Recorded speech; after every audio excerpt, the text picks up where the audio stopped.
Tulo ang natalang samdan tungod sa pabuto atol sa pagsaulog sa Pasko sa Davao Region.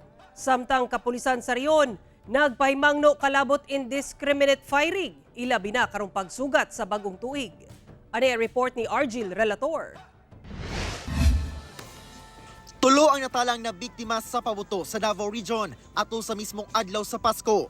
Base sa fireworks-related injuries monitoring sa datos sa Department of Health Region 11.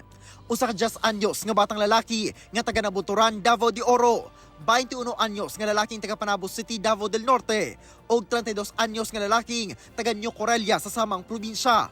Silang tulo pulos sa samdan sa ilang kamot. Plapla, 5-star ug Quitis nga gikonsiderang illegal fireworks ang nakaangol sa mga biktima. Hinoon, walay natalang namatay tungod sa pabuto. Sumala sa DOH-11, aron mas luwas sa pagsugat sa bagong tuig, mas maayo kuno nga mutanaw na lang sa community fireworks display. Ang kapulisan sa Davao Region, mas hugtanon matud pa ang pagbantay sa mga mogamit og illegal nga mga pabuto, labi na sa pagsugat sa bagong tuig. Gani, ang Digos City Police nagpahigayon na og simultaneous disposal sa ilang mga nakumpiskang firecrackers nga sagad mga Quitis.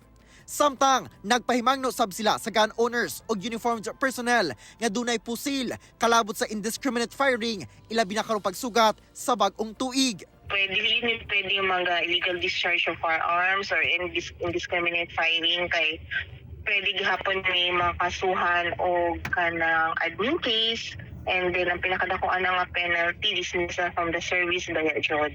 Ako si Argil Relator para sa One Mindanao.